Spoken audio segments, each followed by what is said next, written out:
Today an unboxing and then a mini review of the Glycine Combat Sub 39mm. I share why it is the best Swiss automatic alternative to the Black Bay 58. Black Bay 58.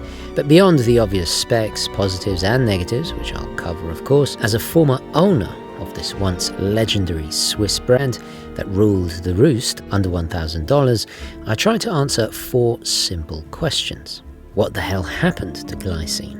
Why is it so damn affordable? Is there a catch? And is it as good as the 42mm size I previously owned? But there's also a serious plot twist. During my time attempting to address all of this, I uncovered a story of murder, horological intrigue, a shocking glimpse into the future of most Swiss entry-level heritage brands, and why a ruddy good watch like this is so overlooked. So let's roll a special intro to set the tone of this modern reinterpretation of a classic Vietnam War watch.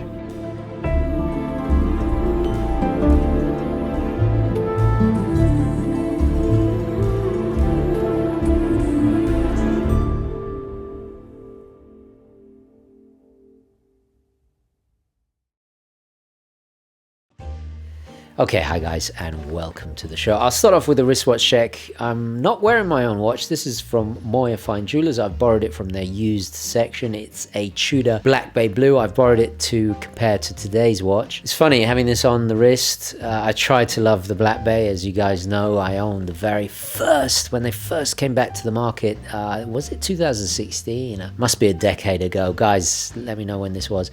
But yeah, it's funny having this back, the 41mm version, because it reminds me how unsightly and oversized and what a crude release it was. 58, yeah, is better, but I'm not doing a very good job at that's why I'm not a watch dealer, right? Before we get into it, I should say, if you missed the last video, at the end I said to like the video because YouTube actually shows me which commentators have liked the video and I will always prioritize, so it really does help the channel. Make sure you hit that like button, comment, all that good stuff. It's the best way if you want to support and see more free, truly independent content like this.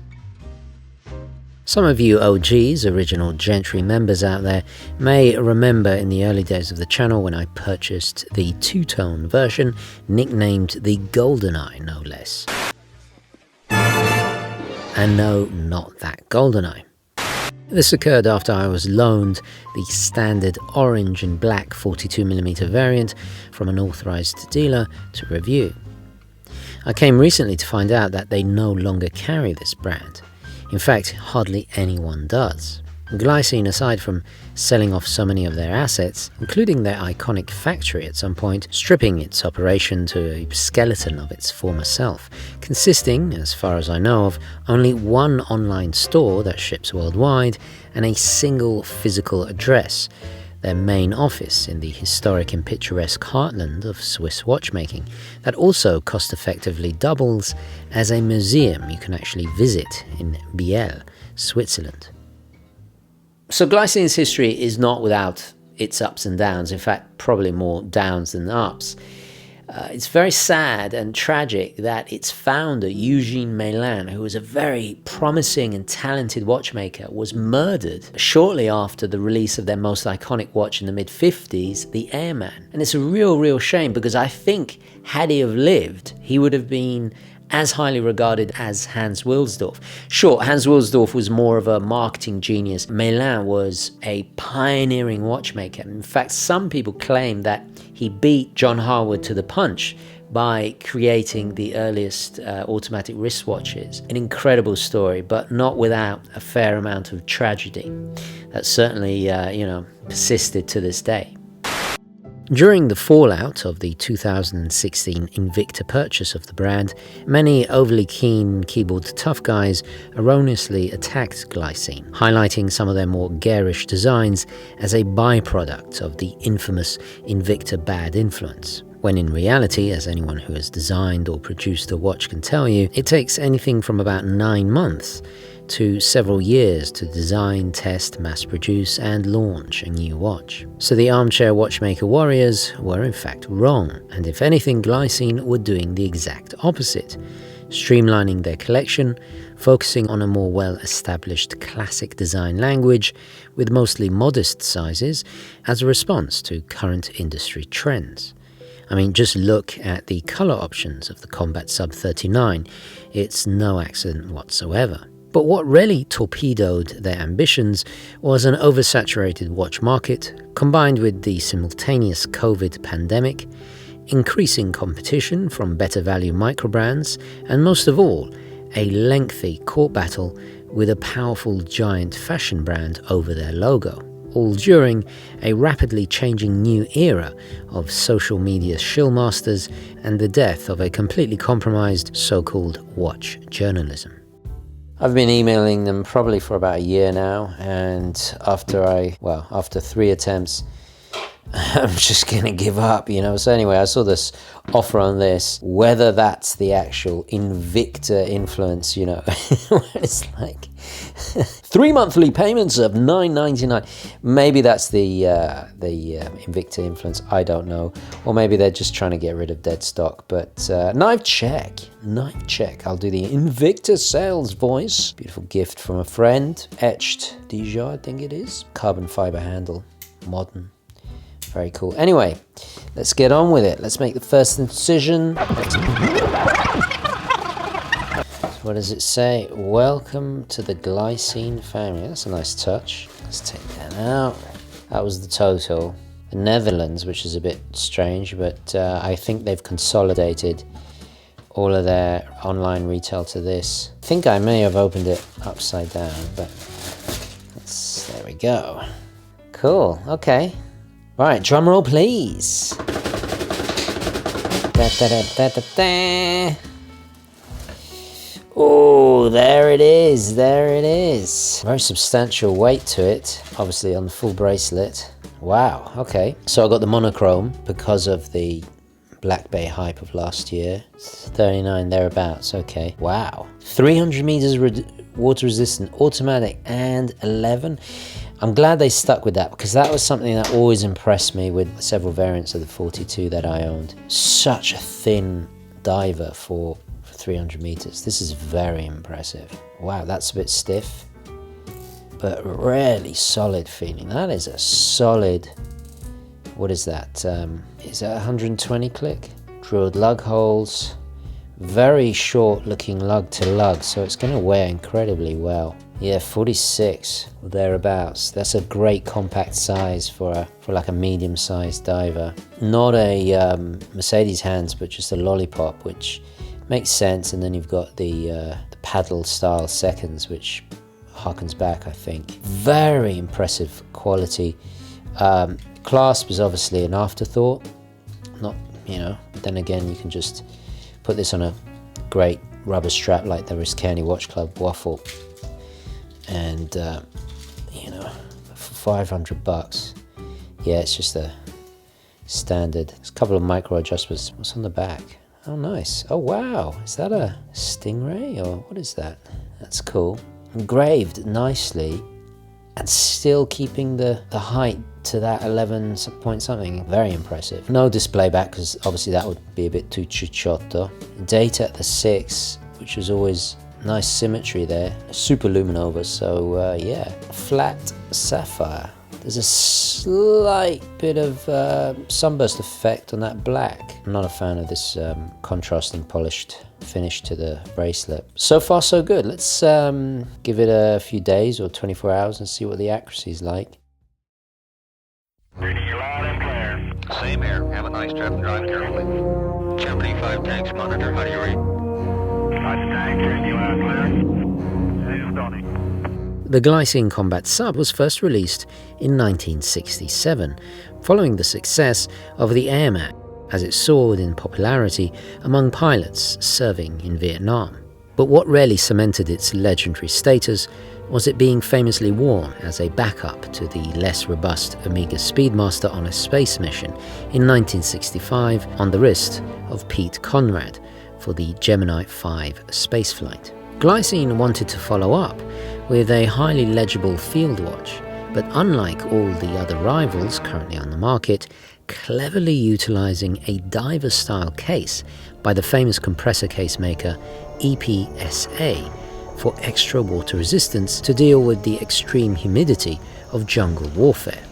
This was the Achilles heel for most mil-spec issued watches at the time, and hence why so many serving upgraded their issued Timex, Hamiltons, Benrus and so on for divers, so perfectly demonstrated by Captain Willard of Apocalypse Now fame, or that epic famous panning shot of watches being used as currency in the unforgettable and harrowing Capolavoro, the Deer Hunter. It wasn't until the early 2000s that the combat sub finally morphed into a fully fledged, true professional level diver, with a bezel, along with all the modern bells and whistles you'd come to expect.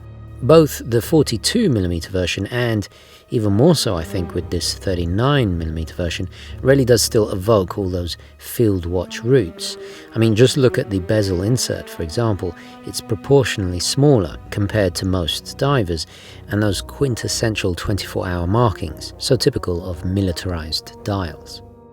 So in terms of negatives, well, first of all, that bracelet with the center polished links, absolute scratch magnet. It did have solid end links. The clasp didn't even have a diver extension, just a cheaply made stamped pin collar links. What do you come to expect for this price range? I actually put it on this Wrist Candy Watch Club, not the waffle that I've put the Tudor on, but this more modern one, and it just came alive. I really, really love this combination. Another complaint is they got rid of the little notch at the 12 o'clock of the bezel. It gave a great ergonomic advantage. You always knew the orientation. You didn't even have to look at it. You just knew where the 12 was. A little bit easier to operate. A little bit like the notches on the Aerospace. Also, the bezel doesn't really overhang. Again, the same as the Black Bay here. So not the best ergonomics. I don't like that they got rid of the triangle at the 12 o'clock position. It's just a little circle. Means lining it up can be a little finicky. The way it's sold online, you know, retail 1,000, whatever it is, and then it's like, you know, the Invicta way of doing things, right? I do think that does hurt in terms of its image, you know, having that connotation. Also, it's a cliched, played out, maybe a little boring, doesn't bring anything new to the table. I do wish they kept the numerals to harken back to the combat sub of the 60s. It's trying a little bit too hard to be Black Bay, Submariner-esque. Then again, you could say all the most boring watches are the most successful. Look at the Explorer, look at the Submariner, look at the Speedmaster. They don't really, well, aside from technically nowadays with more better specs, they don't bring anything new to the table design-wise. I do wish they went for a black matte dial instead of this sunburst. It's funny, they've done a Black Bay better than Tudor have. Which is kind of crazy if you think about it. But I just got to be honest, you know, and if I had to choose between them, I'd go for the Glycine. I know I'm going to get comments, you're just saying that, you're trying to hype it up. No, this is the rich man's Black Bay because you're going to have more money left over, you know. In conclusion, while Glycine as a brand certainly has lost its way a bit, it's been a rough few years for them. And it's not a one-trick pony with the Airman, despite what the unboxing will have you believe. Beyond the justified long shadow cast by its sibling and predecessor, the Combat Sub, on the other hand, is still a quality-made, do-it-all, certified strap monster that does exactly what it was intended to do. But without a giant marketing budget to grease the right palms, it's certainly not going to get the manufactured hype they deserve via the fake publications and industry plant shill tubers to pretend it's the second coming. They even pulled out of the watch annual book, 2018 being the last time they were featured. And it's a real shame, because for under $500, it's absolutely outstanding, and priced only a few hundred more than all the derivative, unimaginative clone homages from the endless, shady and unscrupulous AliExpress brands that I've always highly advised staying away from. And to be clear, if you know the channel, you know I'm not anti-homage, but it's the poor customer care and very shady trading practices, despite what the affiliate selling shill tubers will have you believe. Something I would never endanger my audience with. And this is precisely why I spent my own money, ordered this directly, so I could bring you a truly independent perspective. The shipping was quick, fully tracked, easy and secure. Accuracy wise, with this typical standard grade automatic Sellita SW200, mine was operating around +9 seconds, as expected. At the end of the day, I feel like this is the perfect affordable alternative to the Black Bay, or Submariner even, without the exorbitant servicing fees of a in-house movement or lazy copy and paste looks, but still giving you that feel, while with its own subtle flair of military field watch identity and historicity. And the irony, of course, being that Glycine actually has a longer and more horologically profound story than Tudor. And if you like getting lost in fascinating rabbit holes, do check out glycintennial.com. It's an utterly amazing story, and you'll get to see exactly what I mean. Unfortunately, rather fortuitously, this holds a glimpse into the future of more of the entry-level heritage Swiss brands, because it's a shell of its former self. It's maximum profit, minimum upkeep, one single store, not much infrastructure. On the flip side, to you guys out there, it's one hell of a deal, one hell of a great bargain, and it helps a lot of people into buying a Swiss quality capable watch for not much money. And I think that's integral to the survival of this thing, and kind of democratize this hobby for more people, especially if we want to see this hobby and passion and an industry grow in these challenging times. Let me know your thoughts in the comments. What would you like to see from Glycine in the future? I'd love to hear your feedback on this. Don't forget to like this video, very important indeed. I will catch you in the next one. Onwards and upwards. Thank you for watching. Ciao.